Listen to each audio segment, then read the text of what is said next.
तो बच्चों हम लोगों ने इंटर हैलोजन कंपाउंड्स के शेप तक कंप्लीट किया था लास्ट सेशन में। वहाँ से कंटिन्यू कर रहे हैं। मेनली जैसा मैंने आपको बताया था कि इंटर हैलोजन कंपाउंड्स को आप 4 हेडिंग्स के अंडर पढ़ना है आपको। पहली बात तो what are they, secondly their properties. Properties में हमने कलर वगैरह भी देखा था कि बहुत सारे ऐसे आपको फैक्चुअल ये दिए हुए इन्फॉर्मेशन कि कौन सा वाला इंटर हैलोजन कंपाउंड गैस है, कौन सा सॉलिड है, कौन सा लिक्विड है और उनके कलर्स क्या हैं। और तीसरा था उसका केमिकल प्रॉपर्टीज़ कि वो किस तरह से रिएक्ट करते हैं। Fourth category was there structure and uses, है ना। तो वो ऐसे 4 हेडिंग्स में हमने उनको देखा था। Now the next that is the last part is the group 18। Group 18 में अगर आप देखो जो हमारे नोबल गैसेस होते हैं, जिसको आप लोग इनर्ट गैसेस भी बोलते हो, उसमें while explaining the introduction of noble gases itself, I had told you कि xenon जो है noble gases में कौन सा वाला xenon जो है वो एक्चुअली काफ़ी सारे कंपाउंड्स बनाता है। Now we have already studied since a very long time that noble gases और इनर्ट गैसेस जो ये जीरो ग्रुप के एलिमेंट्स हैं, ये एक्चुअली कोई कंपाउंड्स नहीं बनाएंगे, ऐसा हमने पढ़ा हुआ है, इसलिए तो उनको इनर्ट गैस बोलते हैं, है ना। पर नील बार्टलेट नाम के एक साइंटिस्ट थे, क्या नाम था उनका, नील बार्टलेट, ठीक है। Neil Bartlett along with another guy named Lohman, but mainly Neil Bartlett he was given the credit for it, ठीक है। तो this guy he actually found that compounds of xenon can be formed.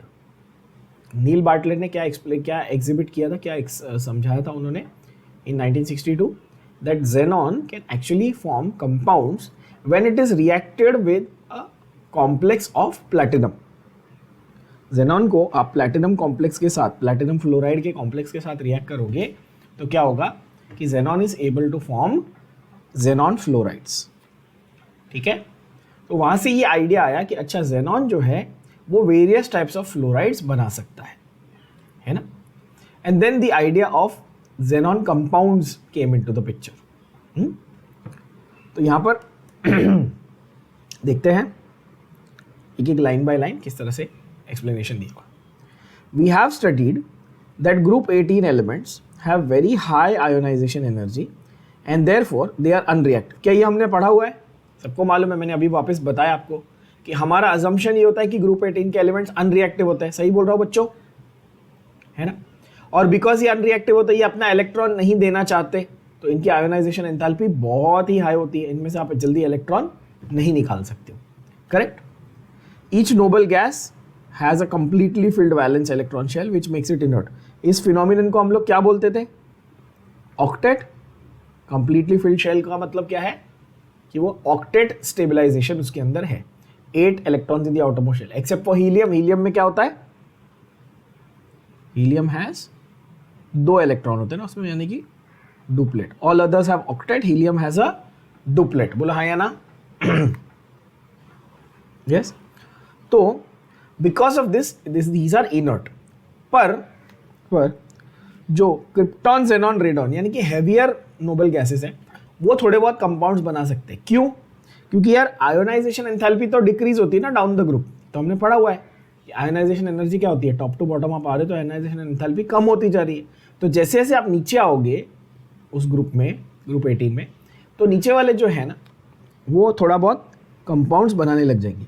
अब xenon जो है इसके ऊपर focus क्यों है, क्योंकि रेडॉन तो रेडियो एक्टिव है।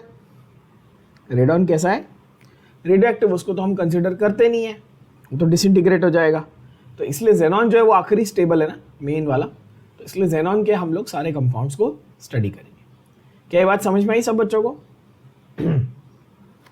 तो कोई आपको ये पूछेगा कि xenon कंपाउंड्स क्यों बनाता है, तो आप क्या बोलोगे, because of low ionization energy. xenon क्यों कंपाउंड्स बनाता है, because of its low ionization energy. And this is a very important MCQ question.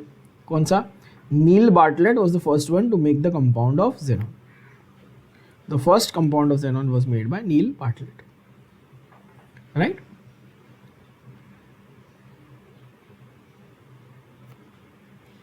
First true compound of noble gas.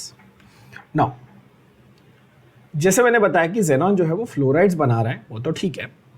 तो फ्लोराइड कौन से टाइप के बना रहा है, तो फ्लोराइड्स बनाएगा XeF2, XeF4 एंड XeF6। जैसे इंटर हैलोजन में क्या था, XX1, XX3, XX5, XX7, वैसे ही यहाँ पर जब जेनॉन का फ्लोराइड बनता है तो सिर्फ इवन नंबर में, आप ध्यान से देख सकते हो, XeF2, 4 and 6, right.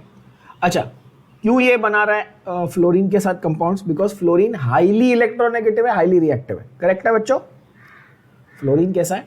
Highly electronegative और हाईली रिएक्टिव। और फ्लोरीन के जस्ट बाद कौन आता है इलेक्ट्रोनेगेटिविटी स्केल पे?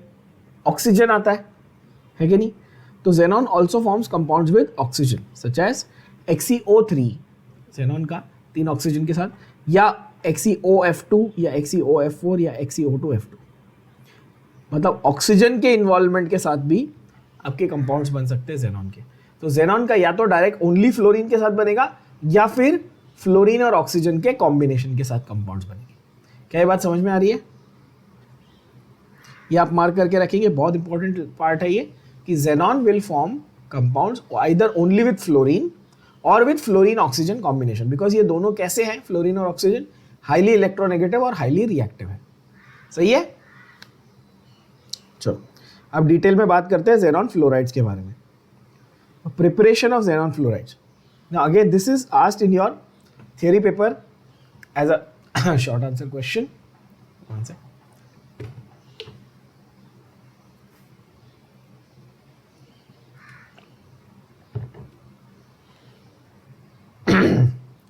asked in your theory paper as a short answer question many a times कि भाई आप जेनॉन फ्लोराइड्स का प्रेपरेशन बताओ। बहुत ही इजी है, डायरेक्ट फ्लोरिनेशन कर सकते हो आप जेनॉन का। कैसे?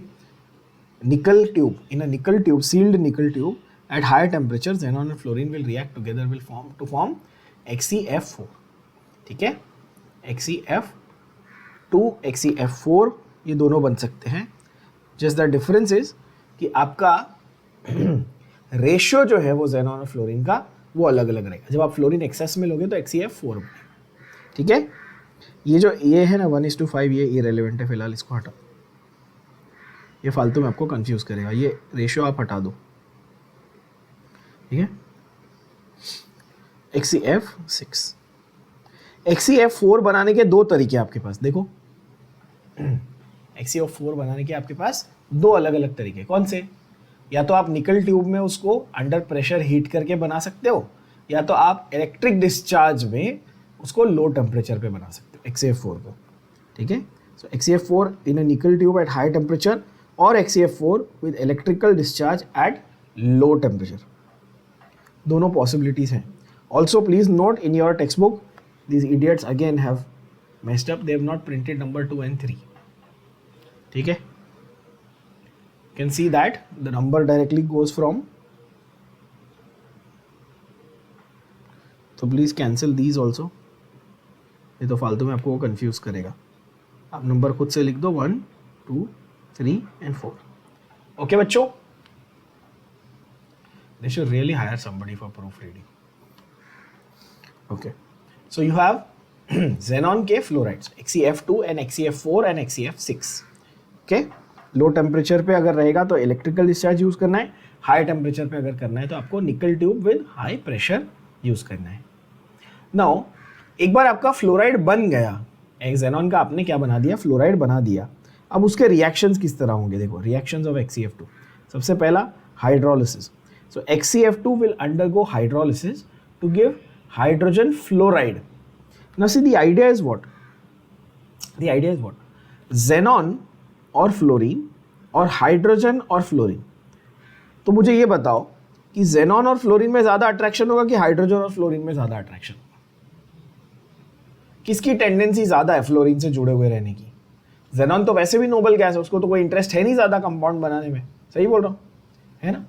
तो जैसे ही उसको मौका मिलता है कि भाई वाटर के साथ आप रिएक्ट कर रहे हो उसको, तो उसको मौका मिला कि भाई वो HF बना सकता है, यानी कि जेनॉन को छोड़ के आप फ्लोरीन किसके साथ जाएगा? H के साथ, और जेनॉन को फ्री कर देगा। क्या ये बात समझ में आई? काफ़ी सिंपल रिएक्शन है। तो XeF2 plus H2O will give you HF plus xenon plus oxygen, right? Same way अगर PCl5 के साथ या PF5 के साथ आप रिएक्ट करोगे तो यहाँ पर अडक्शन रिएक्शन होता है। अब ये थोड़ा सा अजीब है। Adduction basically means directly add हो जाते हैं वो दोनों मॉलिक्यूल एक दूसरे से। ठीक है, एडक्शन का मतलब क्या लिखोगे आप, सिंपली क्या, दोनों मॉलिक्यूल्स एक दूसरे से ऐड हो जाएंगे। Now when I say addition here, it does not mean what we have done in organic chemistry. हम ऑर्गेनिक में क्या करते थे, पाई बॉन्ड को ब्रेक करके एडिशन करते थे, बरोबर है ना। पर यहाँ पर वैसा वाला एडिशन नहीं है, यहाँ पर सिर्फ डॉट PF5 यानी कि XCF2 और उसके अंदर डॉट PF5, जैसे वो वाटर ऑफ क्रिस्टलाइजेशन करते थे ना अपन, कि जैसे आपके पास LiCl है डॉट 2H2 है ना, ऐसा तो डॉट समथिंग लिखते थे आप, मतलब कि वो मॉलिक्यूल में एज क्रिस्टल में वो प्रेजेंट है ना, as a molecular form itself. तो XCF2 और PF5 जो है ये क्या होते हैं, एक दूसरे के अडक्ट्स, यानी कि एडिशन हो जाता है इनका साथ, ये साथ में एग्जिस्ट करते हैं, ठीक है। अगर आप जेनॉन के फ्लोराइड को PF5 से रिएक्ट कर रहे हो तो क्या होगा, सिर्फ अडक्शन होगा, ठीक है बच्चों। Okay, then you have xenon trioxide XeO3, उसका प्रिपरेशन कैसे प्रिपेयर करना है, तो ये काफ़ी इंपॉर्टेंट रिएक्शन है और ये कई बार आपके एग्जाम में even entrance as well as theory में आ चुका है। 2 स्टेप्स में इसको आप करोगे, देखो 2 तरीके से कर सकते हो, in fact there are 2 ways of doing it. Number 1 is take XCF4 xenon का फ्लोराइड, जो आपने पहले इजीली बना लिया था डायरेक्टली बाय दिस और दिस मेथड।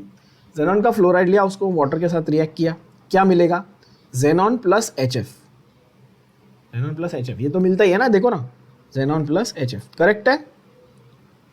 पर जब XCF4 है, अभी XCF2 था ना, तो सिर्फ जेनॉन और HF मिला था और ऑक्सीजन रिलीज हुआ था।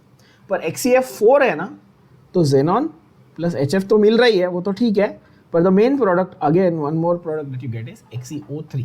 तो जेनॉन का ट्राइऑक्साइड बनाने के लिए आप कौन सा फ्लोराइड यूज करोगे, जेनॉन का टेट्रा फ्लोराइड यूज करोगे। ध्यान से समझना क्या बोल रहा हूं मैं, जेनॉन का टेट्रा फ्लोराइड यूज करके ट्राइऑक्साइड बनाओगे, इजीली याद रहेगा। जेनॉन का ट्राइऑक्साइड बनाने के लिए क्या यूज करना है बच्चों, टेट्रा फ्लोराइड यूज करना है। क्या ये बात समझ में आई, यस। और the other ways you can use hexafluoride also, और you can use hexafluoride where you will get XeO3 and directly 6HF, एकदम स्ट्रेट फॉरवर्ड, सीधा सीधा रिएक्शन। तो इससे मुझे क्या समझ में आया कि 3 पॉसिबिलिटीज है जेनॉन के फ्लोराइड की वाटर के साथ रिएक्शन करने की, ऐसे आपको लिखना है, देखो हाँ ध्यान से। अब देखो सिंप्लीफाई करते हैं अपन इसको, reaction of xenon fluorides with water, ठीक है। जेनॉन के फ्लोराइड में हमारे पास क्या क्या था, एक XCF2 था, तो इसका वाटर के साथ रिएक्शन, फिर XCF4 था, उसका वाटर के साथ रिएक्शन, और XCF6 था, उसका वाटर के साथ रिएक्शन। क्या ये बात समझ में आई बच्चों, 3 अलग अलग पॉसिबिलिटीज हो गई ना। अब काफी सिंपल लग रहा होगा,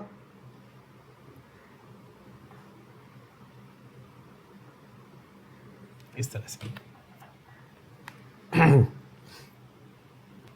जब आप जेनॉन का डाइफ्लोराइड ले रहे थे, जब आप डाइफ्लोराइड ले रहे थे तो आपको सिर्फ जेनॉन मिल रहा था अलॉन्ग विद HF। जब आप टेट्राफ्लोराइड ले रहे हो तो आपको जेनॉन के साथ में XeO3 भी मिल रहा है। तो टेट्राफ्लोराइड में दोनों मिल रहे हैं, ऐसे याद करना आसान हो जाएगा ना। देखो इसमें सिर्फ जेनॉन मिला, इसमें सिर्फ XeO3 मिला, इसमें दोनों मिले, ऐसे याद कर लेंगे। डाइफ्लोराइड में सिर्फ जेनॉन मिला, टेट्राफ्लोराइड में दोनों मिले, और हेक्साफ्लोराइड में सिर्फ और सिर्फ क्या मिला आपको, XeO3। ठीक है बच्चों, आई होप ये इजी है याद करने के लिए, बहुत सिंपल ट्रिक है, आसानी से याद हो जाएगी। HF हर एक में आने वाला है, फिर आप बैलेंसिंग कर लो। जैसे कि यहाँ पे अगर आपको बैलेंसिंग करनी है तो ऑब्वियसली क्या आने वाला है, यहाँ पे 6HF आएगा क्योंकि XCF था, ओके। 6H मतलब ये 3H2, 3 ऑक्सीजन हो गया, 1 जेनॉन हो गया, यस 6HF। इस तरह से बैलेंसिंग आप इजीली कर पाओ, राइट। तो किस में से क्या प्रोडक्ट मिल रहा है, एक बार ये वो याद कर लिया तो आप बैलेंसिंग बहुत ही इजीली मैनेज कर सकते हो, है ना। एक बार ये वाला चेक कर लेते हैं, 3 6 2 1 12 1 3 6 2 1 12 and here how many oxygens will you have?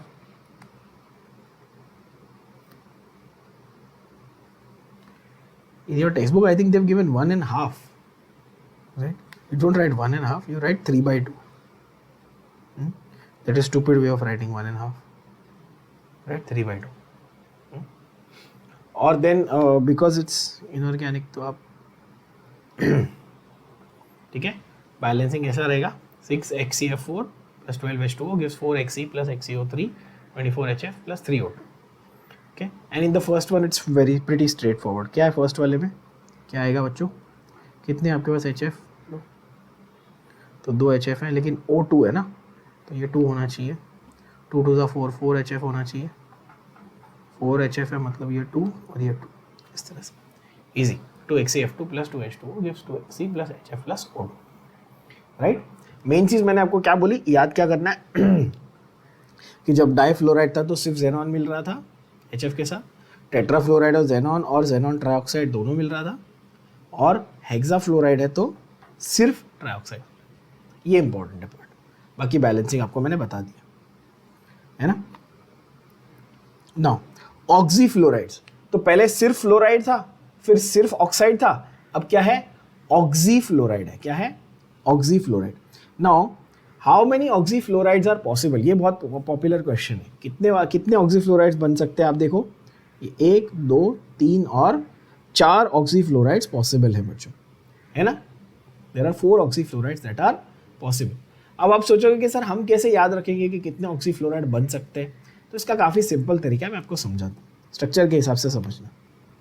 Xenon एक नोबल गैस है, करेक्ट है बच्चों, जेनॉन एक नोबल गैस है। आउटरमोस्ट शेल में कितने इलेक्ट्रॉन हुए, 1 2 3 4 5 6 7 8, बराबर बोल रहा हूँ, सिंपल चीज़ है।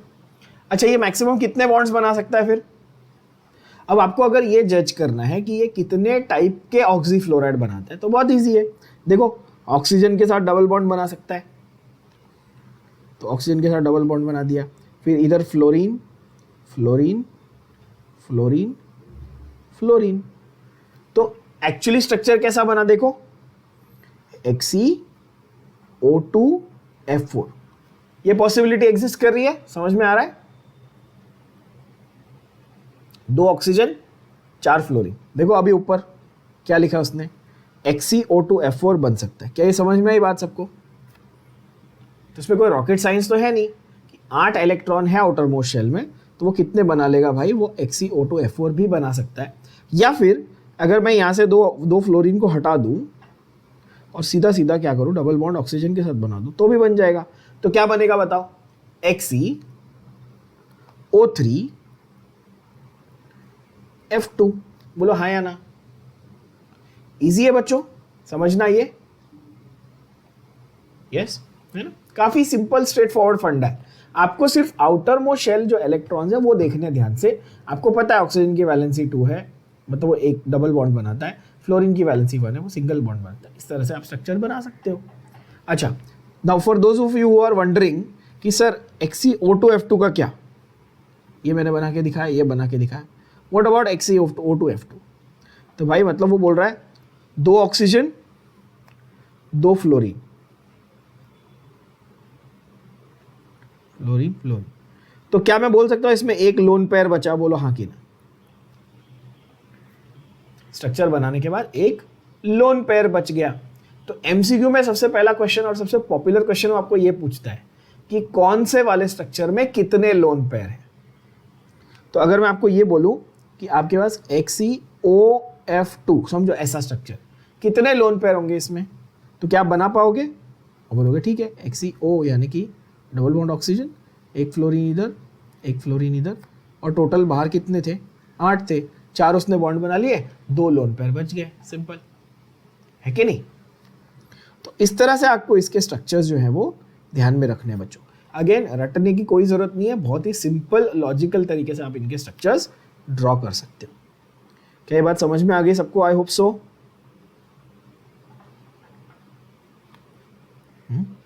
तो यहां पर XeOF2। अच्छा, तो XeOF2 में कितने लोन पेयर रहेंगे? चलो बताओ। 2 इलेक्ट्रॉन ऑक्सीजन के साथ बॉन्ड हो गए, 2 इलेक्ट्रॉन अलग अलग फ्लोरीन के साथ बॉन्ड हो गए, तो 2 लोन पेयर बचे। बोलेंगे सही है। टोटल 8 थे, 4 बॉन्ड्स बन गए। ठीक है, यहां पर 2 ऑक्सीजन है, 1 2 3 4, क्योंकि पर ऑक्सीजन डबल बॉन्ड होता है ना। 4 बॉन्ड इसके साथ, 2 इसके साथ, मतलब कितने बचे? 1 लोन पेयर। क्या ये समझ में आ रहा है? इजी है। यहाँ पर 3 ऑक्सीजन ने 6 बॉन्ड ले लिए, 2 फ्लोरीन ने 2 बॉन्ड ले लिए, तो कितने बचे? 0 लोन पेयर। एकदम इजी। ये सब स्टैंडर्ड क्वेश्चंस बता रहा हूँ एग्जाम में आए हुए। यहाँ पर 2 ऑक्सीजन ने 4 और 4 फ्लोरीन ने 4, ये भी क्या? 0 लोन पेयर। एकदम इजी, बहुत आसान। राइट? तो इस तरह से आपके ऑक्सीफ्लोराइड्स बनते हैं बच्चों। Last is structure of the xenon compounds. Xenon के जो कंपाउंड्स बने उनका स्ट्रक्चर क्या है? तो XeF2 का स्ट्रक्चर क्या होगा? अच्छा, XeF2 में आप ऑक्सीडेशन स्टेट तो निकाल ही लोगे। ज़ेनॉन का क्या है? क्योंकि फ्लोरीन इज -1 × 2, तो -2, तो ज़ेनॉन बिकम्स +2। और स्ट्रक्चर कैसा है? स्ट्रक्चर हो जाएगा लीनियर, है ना? Xe fluorine fluorine. अच्छा, 2 बॉन्ड उसने बना लिए, तो कितने लोन पेयर बचे? 3 लोन पेयर बचे, है ना? 2 उसने बॉन्ड बना लिए, तो आपके पास क्या बचा बच्चों? 3 आपके पास लोन पेयर बच गए, अगर आप देखो तो, है ना?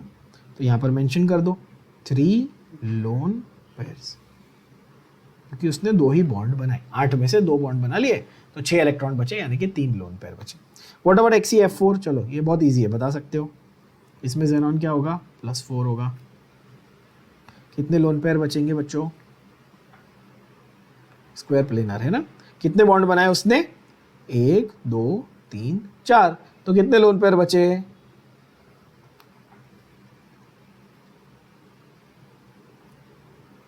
8 में से 4 उसने बॉन्ड बना लिए मेरे प्यारे गधे बच्चों, तो लोन पेयर कितने बचे? स्क्वायर प्लेनर है ना ये, हाँ? ऑब्वियसली उसके पास 2 लोन पेयर्स बच गए, ऑफ कोर्स। एकदम इजी, कुछ रॉकेट साइंस नहीं है। ठीक है, ज़ेनॉन सेंटर में रखो, 4 फ्लोरीन लगाओ, बॉन्ड बनाओ, सिंपल। अब ये बताओ XeF6 क्या होगा इसका ऑक्सीडेशन स्टेट? तो आप बोलोगे +6। शेप क्या होगा? Distorted octahedron. क्यों डिस्टॉर्टेड? क्योंकि नॉर्मली जब AB6 बनता है तब तो वो ऑक्टाहेड्रल होता है, बट यहाँ पर क्या बचा है? Lone pair. कितने लोन पेयर बचे? 6 उसने बॉन्ड बना लिए, 1 2 3 4 5 6, 8 में से 6 बॉन्ड बना लिए, तो कितने लोन पेयर बचे बच्चों? 1 लोन पेयर इज रिमेनिंग। तो आपको मैं इसमें से कोई भी फॉर्मूला उठा के दूँ, कोई भी मॉलिक्यूलर फॉर्मूला, तो आप इजीली उसमें से स्ट्रक्चर और लोन पेयर निकाल सकते हो। करेक्ट? इजी अभी। What about XeO3? चलो, अभी ऑक्सीजन इज -2, सबको मालूम है ये, -2 × 3, तो ज़ेनॉन क्या हो जाएगा? +6 हो जाएगा। ज़ेनॉन क्या हो जाएगा? +6। ट्राइगोनल पिरामिडल इसका स्ट्रक्चर होता है। Trigonal pyramidal. How many lone pairs are remaining? 3 oxygen ने कितने बॉन्ड ले लिए? 6 बॉन्ड, तो 1 लोन पेयर बचा। क्लियर? और यहां पर last but not least XeOF4 कैसा स्ट्रक्चर है? वापस स्क्वायर पिरामिडल। देखो, 1 ऑक्सीजन था, उसने 2 बॉन्ड लिए, 4 फ्लोरीन ने 4 बॉन्ड लिए, 2 + 4 6 बॉन्ड्स गए, 6 इलेक्ट्रॉन्स गए, कितने बचे? अगेन 1 लोन पेयर बच गए। क्या ये बात समझ में आ गई? ये रहा देखो 1 लोन पेयर। बोलो हाँ कि ना? सिंपल है, right? So that is your structure of various xenon के कंपाउंड्स। ऑक्सीफ्लोराइड्स को प्रिपेयर कैसे करना है? तो ऑक्सीफ्लोराइड्स को आप प्रिपेयर करने के लिए XeF4 को H2O के साथ में हीट करोगे। XeF4 को ऑक्सीजन H2O के साथ में हीट करोगे। अब आप बोलोगे सर, हमने XeF4 को ऑक्सीजन के साथ हीट करके तो ज़ेनॉन ट्राई ऑक्साइड बनाया था, ये रहा, बट क्या वहां पे एरो पे हमने हीटिंग लिखी थी? Answer is no, and that is why this part even though it is very easy, it ends up confusing a lot of students, क्योंकि XeF4 का वाटर के साथ दो अलग अलग रिएक्शन दिख रहे हैं ना, देख सकते हो आप। तो please pay attention to this बच्चों, देखो थोड़ा ध्यान से देखना, अच्छे से समझ में आएगा।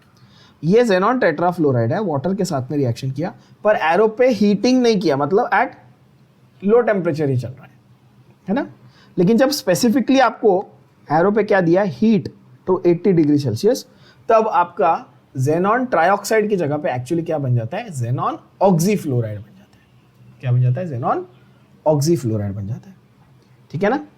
तो मैं यहाँ पर ही एक अलग वेरिएशन आपको लिख के देता हूँ, यहाँ पे देखो ध्यान से, and you right it like this, so that आपको जब आप एग्जाम के लिए इसको पढ़ रहे हो तो आपको कोई कंफ्यूजन नहीं होनी चाहिए, आपको पता होगा कि ये दो वेरिएशंस पॉसिबल है, और डिपेंडिंग ऑन मेरे को क्वेश्चन में क्या दिया मैं उस हिसाब से लिख सकता हूँ। फॉर एग्जाम्पल ये XeF4 प्लस H2O, अब इस बार एरो पे क्या लिखना है बताओ, क्या लिखेंगे एरो पे, heating to 80 degree Celsius. Difference समझ में आया, क्या बनने वाला है यहाँ पे XeOF2, देखो क्या बनने वाला है XeOF2। HF तो हमेशा ही बनेगा, वो तो सवाल ही नहीं है, HF हमेशा बनेगा। कितना HF बनेगा, 2,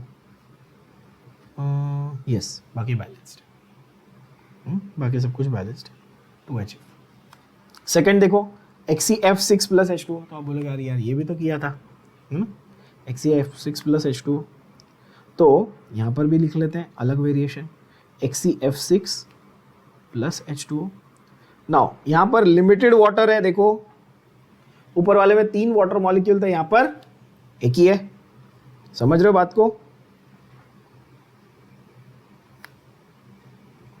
तो XeOF4 है ना, XeOF4 बन रहा है ना, यस, XeOF4 प्लस 2H।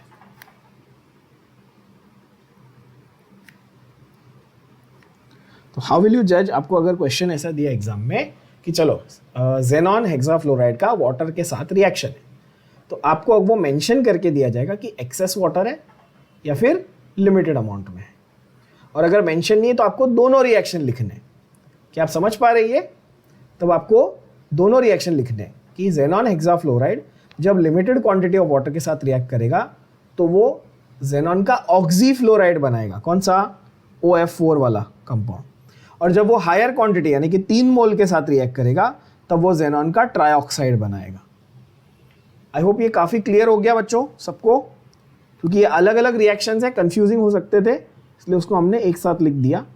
तो ये 1 और 2, सॉरी ये 1 था,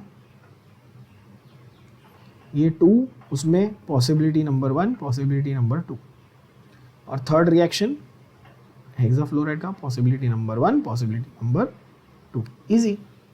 अब ये काफ़ी स्ट्रीमलाइन तरीके से आपको समझ में आ जाएगा। Okay, then you have reactions of xenon oxyfluoride. ये जनरली कभी नहीं पूछते वैसे तो, बकवास रिएक्शंस है, यू कैन इग्नोर देम। आ जाते हैं यूजेस पे, ये भी आप बोल सकते हो ऑलमोस्ट श्योर क्वेश्चन है आपके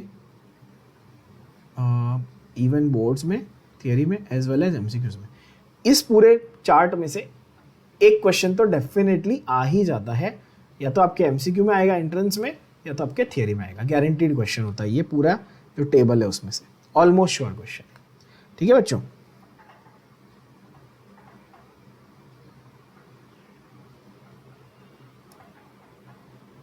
ओके एक एक नोबल गैस उठा के उसके यूजेस के बारे में बात कर लेते हैं। चलो, हीलियम सबसे पहला, सबसे इंपॉर्टेंट नोबल गैस यही है ना, हीलियम। ठीक है, mixture of helium and oxygen is use for artificial breathing in patients that have asthma. Okay, asthma patients में helium oxygen mixture is use for breathing. By same way यहाँ पर देखो तो mixture of helium and oxygen use for respiration by sea divers. By the way इस mixture को, He और oxygen के mixture को आप क्या बोलते हो, इसको बोलते हैं हीलियोक्स मिक्सचर। क्या बोलते हैं बच्चों, नाम क्या है इसका, हीलियोक्स, नाम से ही पता चल रहा है हीलियोक्स, हीलियम एंड ऑक्सीजन ऑब्वियसली। देखो हीलियम का छोटा मॉलिक्यूल होता है, बहुत लाइट वेट गैस होती है, बहुत छोटा सा मॉलिक्यूल होता है ना। तो क्या होता है इसमें, ब्रीदिंग में आसानी होती है। तो अंडर प्रेशर अगर ब्रीथ करना है डीप सी डाइवर्स को, स्कूबा डाइविंग के लिए, है ना, ये क्वेश्चन कई बार आ जाता है एग्जाम में कि स्कूबा डाइविंग में कौन सी नोबल गैस यूज होती है, तो आप क्या बोलेंगे, हीलियम गैस यूज होती है ना, हीलियोक्स मिक्सचर के फॉर्म में स्कूबा डाइविंग के टाइम पे। और एट द सेम टाइम अगर एस्थमा का पेशेंट है, उसको ब्रीदिंग में डिफिकल्टी हो रही है, तो हीलियम और ऑक्सीजन का मिक्सचर रहेगा तो वो आसानी से ब्रीद कर पाएगा, क्योंकि छोटे मॉलिक्यूल है, ज़्यादा रेजिस्टेंस नहीं होता, आसानी से लंग्स में चला जाता है, राइट। देन हीलियम बलून्स, ये तो आप सब लोग बहुत सालों से हर बच्चे को पता ही है ऑब्वियसली, है ना। हम लोग हीलियम बलून्स यूज़ करते हैं, वो वाले बलून जो डायरेक्टली फ्लोट होकर अपने आप ऊपर जाते हैं। क्यों, अगेन वही है ना, लाइट वेट हवा, लाइट वेट गैस है तो वो इजीली राइज होगी, राइट। अपन एयर नहीं भर रहे, अपन हीलियम भर रहे हैं बलून्स में, है कि नहीं। तो 85% हीलियम बलून्स में और 15% हाइड्रोजन, दैट इज वाई वो लाइट वेट होता है और वो इजीली राइज हो जाता है। Then helium is used to produce inert atmosphere for welding and metallurgy. Welding का मतलब क्या होता है, joining of two metals together. Welding ये तो पता ही, आप सबने देखा होगा, वो मास्क पहन के वो जो आपके ग्रिल वगैरह को ऐसे वो ये करते हैं ना, वेल्डिंग हमने एसिटिलीन के साथ भी पढ़ा था कि एसिटिलीन टॉर्च होती है, उसके साथ में आप मेटल्स को हाई टेम्परेचर पे हीट करके ज्वाइन करते हो टुगेदर, दैट इज वेल्डिंग, है ना। Then you have liquid helium. Liquid helium is used for producing low temperature. What you all must have seen commonly in a lot of movies and shows and everything is liquid nitrogen. Liquid nitrogen सबने देखा है, cooling के लिए liquid nitrogen use करते हैं, but liquid helium is also equally effective. It's very very commonly used for producing very low temperatures in laboratory research experiments. Yes. Then you have it's used in liquid fueled rockets. It's used in supersonic wind tunnel. ना ये सारे जो है ना, ये कुछ typical ऐसे use है। सुपरसोनिक विंड टनल्स क्या होते हैं, लिक्विड फ्यूल रॉकेट्स क्या होता है, उसमें इतने डिटेल में नहीं जा रहा, I am not going to waste your time. Some of them you can just read and remember, okay. Magnetic resonance imaging, MRI machine सबने सुना होगा, ये तो everybody has heard. MRI CT scan करते हैं ना अपन, ठीक है। Magnetic resonance imaging that is MRI, उसमें भी हीलियम का यूज होता है। And last but not least, helium is use as a bombarding particle for disintegration of atom. जैसे रुदरफोर्ड ने अल्फा पार्टिकल्स यूज किए थे ना, तो अल्फा पार्टिकल बेसिकली क्या था, अल्फा पार्टिकल बेसिकली क्या है, इज नथिंग बट या it is helium nucleus. Alpha particle is helium nucleus, nothing but helium nucleus, है ना। फिजिक्स में एक चैप्टर आता है एटम्स मॉलिक्यूल्स न्यूक्लियस, उसमें आप बहुत डिटेल में पढ़ते हो alpha particles, beta particles and gamma rays, है ना। तो जो रुदरफोर्ड ने एक्सपेरिमेंट किया था गोल्ड फॉइल वाला अल्फा पार्टिकल के बॉम्बार्डिंग, तो बेसिकली वो हीलियम न्यूक्लियस ही यूज किया था बॉम्बार्डिंग के लिए। तो ऐसे बहुत सारे यूजेस हैं। Now they will ask you any 4, you don't need to remember all of them, you can just remember any 4, उससे ज़्यादा नहीं पूछेंगे, एनी 4, कोई भी 4 जो आपको अच्छे लगे आप वो याद करके जाओ, ठीक है बच्चों। सेकेंड है नियॉन, ऑफ कोर्स। तो in neon discharge lamps and in neon signs, they are visible from long distances and are also visible in mist और fog। जब धुंध हो या थोड़ा fog जैसा एटमॉस्फेयर हो, खास करके विंटर सीजन्स में, तब जो दूर से दिख जाता है वो नियॉन लाइट। ये मैंने आगे स्टार्टिंग ऑफ द चैप्टर भी बताया था कि नियॉन खास करके रोड साइंस बनाने में, जो चमकते हैं ना साइंस रात को, वो बनाने में यूज होता है neon signs, everybody knows this, right. Neon and helium का mixture is use in electrical equipment such as stabilizers and rectifiers. Stabilizer क्या होता है, आप में से जो लोग कंप्यूटर लैपटॉप वगैरह, गेमिंग लैपटॉप वगैरह यूज करते हो, तो आप साथ में वो एक स्टेबलाइजर लगाते हो, पता है कि इलेक्ट्रिक वोल्टेज का फ्लक्चुएशन ना हो और हमारा इक्विपमेंट या जो कंप्यूटर है वो डैमेज ना हो, राइट। तो वो स्टेबलाइजर जो होता है उसमें एक्चुअली नियॉन और हीलियम का मिक्सचर यूज होता है, ठीक है। Then neon is also use for obviously neon lasers and in fluorescent tubes. तो अल्टीमेटली घूम फिर के ये कि भाई जहाँ पे भी चमकने वाली चीज़ चाहिए वहाँ नियॉन लगा दो, ठीक है। Fluorescent tube, laser, lamps, signs etcetera. Last but not least is argon. Again ये वेल्डिंग में यूज होता है, तो सेम एज हीलियम। आर्गॉन और नाइट्रोजन का 85 to 15 रेशियो में mixture is filled in electrical bulb to increase the life of the filament. Very very important, क्योंकि वो जो फिलामेंट है वो किससे बना हुआ है बच्चों?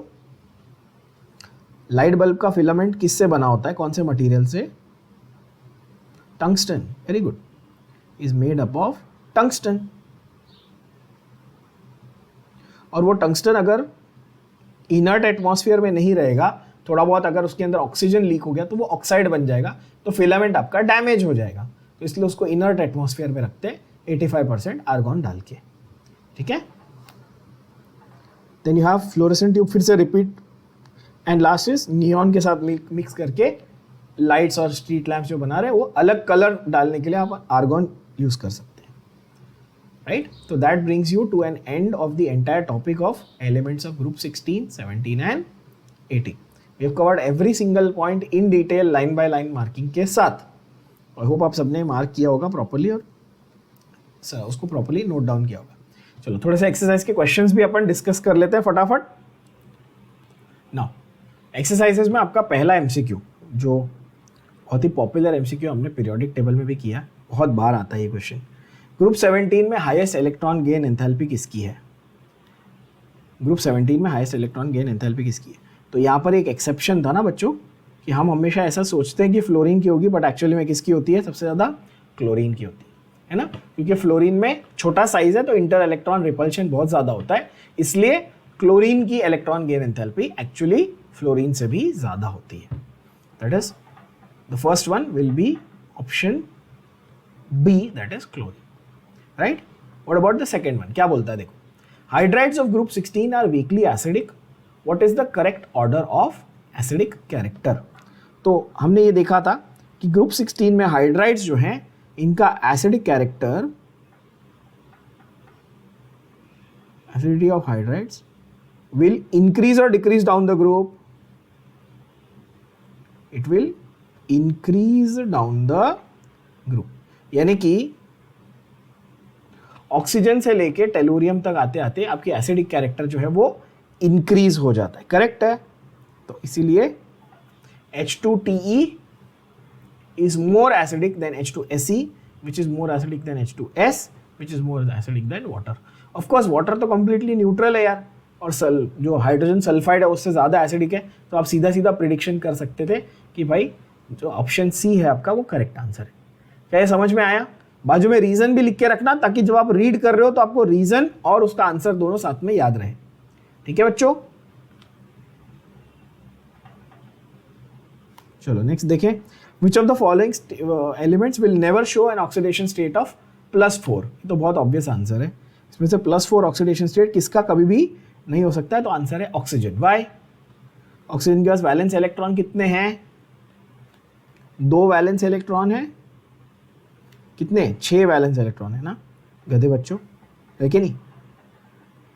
6 वैलेंस इलेक्ट्रॉन है ना, और no empty d orbital, empty d orbital नहीं है इसके पास, तो इसलिए ये ज़्यादा variable valency, positive higher valency नहीं दिखा सकता। हायर ऑक्सीडेशन स्टेट दिखाने के लिए हमेशा क्या चाहिए? एम्प्टी डी ऑर्बिटल चाहिए उसके पास। क्या चाहिए अपने पास?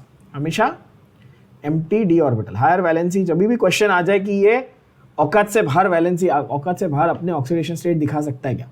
ऑक्सीजन का नॉर्मली कितना होता है? -2 होता है ना, सबको मालूम है। ऑक्सीजन का नॉर्मली ऑक्सीडेशन स्टेट -2 होता है। +4 वो अगर दिखाना चाहता है तो उसको किस चीज़ की रिक्वायरमेंट है? एम्प्टी डी ऑर्बिटल की। क्या उसके पास है क्या एम्प्टी डी ऑर्बिटल? नहीं। क्यों? सेकेंड रो का एलिमेंट है यार, डी ऑर्बिटल कहाँ से आएगा? सीधी बात है, तो आंसर है ऑप्शन ए, ठीक है। HI when treated with concentrated H2SO4, तो कॉन्सेंट्रेटेड H2SO4 HI के साथ जब रिएक्ट करता है तो कॉन्सेंट्रेटेड H2SO4 क्या था? डिहाइड्रेटिंग एजेंट था और अच्छा ऑक्सीडाइजिंग एजेंट था। थोड़ा दिमाग लगा लो, क्या था? डिहाइड्रेटिंग एजेंट था और अच्छा ऑक्सीडाइजिंग एजेंट था। अब मुझे बताओ HI के पास वाटर है क्या निकालने के लिए? नहीं ना, वाटर तो नहीं ना HI के पास, है क्या? HI इसके अंदर वाटर है? नहीं ना, ये तो किसी अंधे को भी दिख रहा होगा कि नहीं है। तो क्या निकाल सकते हैं इसमें से? हाइड्रोजन निकाल सकते थे, यानी उसको ऑक्सीडाइज करने के लिए मैं हाइड्रोजन निकाल सकता था। तो ऐसे याद कर लो सिंपल कि कॉन्सेंट्रेटेड H2SO4 अच्छा ऑक्सीडाइजिंग एजेंट हो सकता है, तो वो क्या करेगा? सीधा HI को क्या बना देगा बच्चों? वो I2 में कन्वर्ट कर देगा। सिंपल। क्योंकि उसमें से हाइड्रोजन निकाल लेगा, मतलब उसको ऑक्सीडाइज कर रहा है वो। क्लियर हो गई बात? Then you have ozone layer is depleted by, ये तो डायरेक्ट फैक्चुअल क्वेश्चन ही हमने मार्क किया हुआ है। ओजोन लेयर का डिप्लीशन किसकी वजह से हो रहा है? NO की वजह से हो रहा है। ये आपको फैक्चुअल है, याद करना पड़ेगा। ओजोन लेयर का डायरेक्ट डिप्लीशन किसकी वजह से? NO की वजह से। यहाँ पे आप क्या लिखेंगे? ऑक्सीडाइजिंग प्रॉपर्टी, ऐसा लिख देंगे, ऑक्सीडाइजिंग प्रॉपर्टी। ठीक है, okay. Then you have which of the following is liquid at room temperature? Liquid at room temperature एक ही है जो लिक्विड एट रूम टेम्परेचर हो सकता है। लिक्विड एट रूम टेम्परेचर क्यों होगा? मैं एक हिंट देता हूं, आंसर आ जाएगा। मैक्सिमम हाइड्रोजन बॉन्डिंग किस में होगी? चलो बताओ। सबसे ज्यादा हाइड्रोजन बॉन्डिंग किस में होगी? जिसमें ज्यादा हाइड्रोजन बॉन्डिंग होगी वो लिक्विड होगा। चलो बताओ, easy answer, right? Hydrogen bonding सबसे ज्यादा होगी, ऑब्वियसली कॉमन सेंस, HF में। क्यों? क्योंकि सबसे ज्यादा इलेक्ट्रोनेगेटिविटी डिफरेंस है बच्चों इन दोनों के बीच में। फ्लोरीन सबसे इलेक्ट्रोनेगेटिव है, हाइड्रोजन तो फिक्स ही है, 2.1 है उसका इलेक्ट्रोनेगेटिविटी वैल्यू। तो सबसे ज्यादा पोलर हुआ, और ज्यादा पोलर हुआ तो ज्यादा हाइड्रोजन बॉन्डिंग होगी, और ज्यादा हाइड्रोजन बॉन्डिंग होगी तो लिक्विफाई हो जाएगा। क्या बात समझ में आई?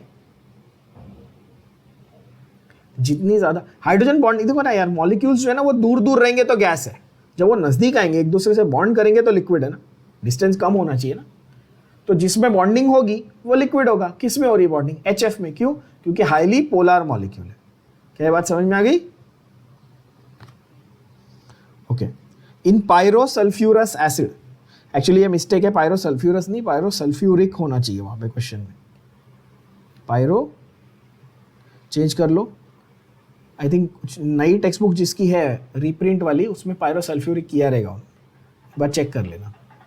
अगर आपके टेक्स्ट बुक में नहीं है तो चेंज कर लेना। पायरोसल्फ्यूरिक एसिड में the oxidation state of sulphur is IC है, मतलब तो आंसर तो बहुत डायरेक्टली आ गया यार। पायरोसल्फ्यूरिक में IC है, मतलब क्या रहेगा? Obviously highest oxidation state possible, यानी कि +6। समझ में आया ये? पायरोसल्फ्यूरिक का फॉर्मूला क्या था बच्चों? तो ये इस तरह से मैंने आपको पढ़ाया था, pyrosulphuric. Please change the question, वहां पे वो पायरोसल्फ्यूरस दिया है गधों ने, पायरोसल्फ्यूरस नहीं है ही नहीं आपके इसमें। पायरोसल्फ्यूरस कहाँ से पूछ रहे हो? हाँ, टेक्स्ट बुक में दिया है pyrosulphuric, obviously that is the one that they are going to ask. तो दोनों सल्फर यहाँ पर, सीधी बात है यार, ये ऐसे 1 2 3 4 5 और 6 बॉन्ड बना रहा है, अपने को दिख रहा है ये, तो ऑब्वियसली +6 होगा। अगर वैसे भी नहीं करना है, आप कैलकुलेशन कर लो, -2 × 7, ये -14 हो गया, और ये हो गया +2, तो सल्फर हो गया 2 सल्फर का +12, यानी कि सल्फर का हो गया +6। दोनों तरीके से प्रूव कर दिया, +6। तो पायरोसल्फ्यूरिक के लिए आप क्या लिख के रखेंगे? उसका फॉर्मूला लिख के रखेंगे, तो आंसर इजीली आ जाएगा। H2S2O7 पायरोसल्फ्यूरिक भी है, इसका नाम ओलियम भी है। ओलियम मैंने कॉन्टैक्ट प्रोसेस में आपको पढ़ा दिया बच्चों, है ना? ओके, अगला देखो, stability of inter halogen compound. ये डायरेक्ट फैक्चुअल है, ये मैंने आपको बताया भी था पिछले सेशन में। ClF, ICl, IBr, BrCl, BrF। हाँ, ये डायरेक्ट आपको, बहुत ही इंपॉर्टेंट क्वेश्चन है ये, डायरेक्ट फैक्चुअल आपको पूछ लेता है वो।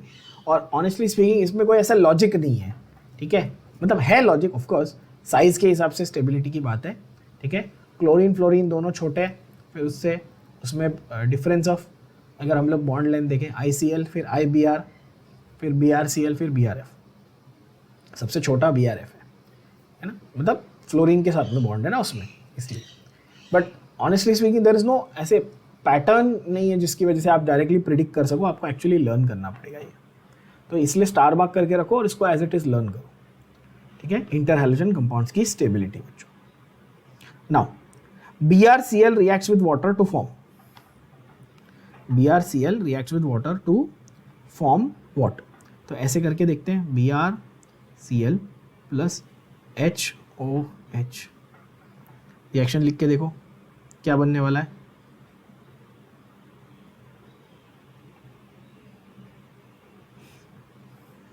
क्या बनेगा?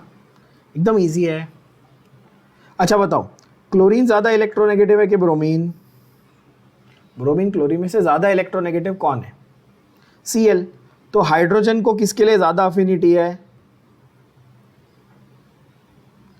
Cl, तो बचा क्या, बस इतना इजी है। तो आंसर क्या आया बच्चों, इस तरह से।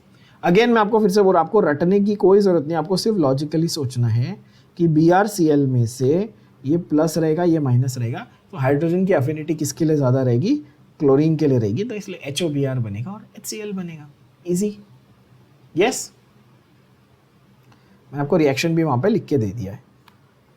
Then you have chlorine reacts with excess, मैंने ये पढ़ाते वक्त बताया था, एक्सेस फ्लोरीन बोला है। अगर सिर्फ फ्लोरीन बोलता तो आप ClF लिखते, एक्सेस बोला है तो क्या लिखेंगे, ये मैंने बहुत क्लियरली बताया है। एक्सेस बोल दिया तो, अगर ये एक्सेस वर्ड निकाल देता तो आंसर क्या होता, तो आंसर ए होता, सही बात है। लेकिन एक्सेस वर्ड बोल दिया, सीधी बात है यार, ClF3, ClF2 बनता ही नहीं है, Cl2F3 भी बनता ही नहीं है, तो ए और बी में से आंसर होना चाहिए था। एक्सेस वर्ड देख लिया, ClF3, आंसर आ गया, easy simple. Now next question is about inter halogen compounds. बताओ इसमें से कौन सा वाला कभी भी सेंट्रल एटम नहीं बन सकता, मतलब लेफ्ट साइड वाला। व्हेन यू से सेंट्रल एटम मतलब लेफ्ट साइड वाला, ये भी एक्सप्लेन किया था डिटेल में।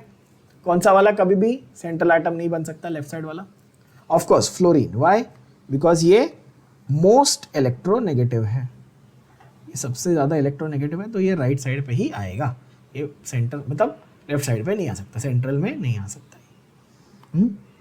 Then you have which of the following has one lone pair only. अभी आप कैलकुलेट कर सकते हो, मैंने आपको टेक्निक बता दी कि स्ट्रक्चर बना के आप चेक कर सकते हो कि किसमें एक लोन पेयर है, इजीली बता सकते हो। अच्छा, सब ये इंटर हैलोजन कंपाउंड है, पहले ये देख लो, आयोडीन आयोडीन आयोडीन क्लोरीन। तो हैलोजेंस के पास कितने इलेक्ट्रॉन होते हैं आउटर मोस्ट शेल में बच्चों, तो आप बोलोगे 7 इलेक्ट्रॉन होते हैं सबके पास, है ना। आयोडीन कोई भी हैलोजन हो उसके पास कितने होते हैं, 7 इलेक्ट्रॉन होते हैं आउटर मोस्ट शेल में। तो इसमें 7 में से 3 बॉन्ड बन गए, कितने बने देखो, 3 बॉन्ड, तो बचे कितने बताओ, 4 बच गए, तो 2 लोन पेयर, बोलो यस और नो। इसके पास एक ही बॉन्ड बनाया तो 6 इलेक्ट्रॉन बचे, मतलब कि 3 लोन पेयर। इसने 5 बॉन्ड बना लिए, 7 में से 5 बॉन्ड बना लिए, देख सकते हो IF5, तो 1 लोन पेयर बचा। और इसने 7 में से 3 बॉन्ड बना लिए तो 4 इलेक्ट्रॉन यानी कि 2 लोन पेयर बचे। हमारा आंसर क्या है बता दो अभी, 1 लोन पेयर, मतलब इजी। सी कितना इजी है, कुछ भी ज़्यादा सोचने की जरूरत नहीं है ना, बहुत ही आसान। Last important question, that is which of the following are paired with their correct shape. कौन सा वाला करेक्ट शेप के साथ लिखा हुआ है, ठीक है। I3 bent, I3 is not bent भाई, I3 is linear, I3 is not bent, ये तो रॉन्ग है। वो बोल रहा है which one of the following is paired with the correct shape, हाँ ठीक है। I3 is not bent, it is linear, ठीक है। Then you have BrF5 trigonal bipyramidal. मैंने क्या बताया था पिछले सेशन के लास्ट में, पूरे सिलेबस में एक ही मॉलिक्यूल है जो पेंटागोनल बाइपिरामिडल है, कौन सा, अच्छा ये ट्राइगोनल बाइपिरामिडल बोला, हाँ। BrF5 ट्राइगोनल बाइपिरामिडल नहीं होता। आप देख सकते हो यहाँ पे डायरेक्टली पूछा हुआ उन्होंने, BrF5 का एक्चुअल शेप क्या है बच्चों, स्क्वायर पिरामिडल है कि नहीं, है ना। उसके बाद ClF3 again not trigonal planar. BrF4 yes, BrF4 is definitely square planar, है ना। बट यहाँ पर एक छोटी सी मिस्टेक है, it should be BrF4 minus, but अगर माइनस चार्ज लिख दूंगा तो क्यों नहीं चलेगा, क्योंकि वो फिर इंटर हैलोजन कंपाउंड नहीं रहेगा। समझ रहे हो बात को, क्योंकि हमने डिफाइन ही ऐसे किया था ना कि इंटर हैलोजन कंपाउंड को कौन सा वाला था कैटेगरी, न्यूट्रल वाला, न्यूट्रल कैटेगरी में डाला था ना डिफाइन करते वक्त ही। तो BrF4 ठीक है, स्क्वायर प्लेन। BrF4 माइनस जो होता है ना एक्चुअली वो होता है, बट ठीक है। अभी यहाँ पर मोस्ट करेक्ट ऑप्शन आपको चेक करना है, तो that is BrF4 which is square planar. Then you have last but not least, क्या, interhalogen compound maximum number of atoms can be. बहुत अच्छा सवाल, किसी भी इंटर हैलोजन कंपाउंड में मैक्सिमम एटम्स कितने हो सकते हैं। तो कौन सा इंटर हैलोजन कंपाउंड है आपके पास सबसे बड़े नंबर वाला, IF7 है बच्चों, इससे बड़ा तो कुछ हो ही नहीं सकता। टोटल एटम्स कितने हैं इसमें बताओ, एक आयोडीन का एटम है, 7 फ्लोरीन का एटम है, तो maximum number of atoms will be 8, है ना। IF7 है, उसमें 8 एटम्स आपको दिख रहे, right? So that brings you to an end of entire elements of group 16, 17, 8, basically P block का second part. Okay, again let me clarify this for you. It's a very big chapter, lot of facts, very dry also. We have done this in detail, we've written all the structures, tricks and everything, but आपको कितना भी अच्छे से समझ में आया हो मैंने जो पूरा एक्सप्लेन किया, बट अगर आप इसको लिख कर प्रैक्टिस नहीं करोगे और खुद के नोट्स नहीं बनाओगे, ये चैप्टर आपका एंड में आपको बहुत रुलाने वाला है. मुझे पता है मेरे भाषण का असर हर बच्चे पे नहीं होगा, बट अगर किसी एक या दो जन भी थोड़ा सा जाग जाए और उसका फ़ायदा उठाए तो अल्टीमेटली अच्छा है आपके लिए, आपका ही बेनिफिट है ना. चलो, so let's end this session.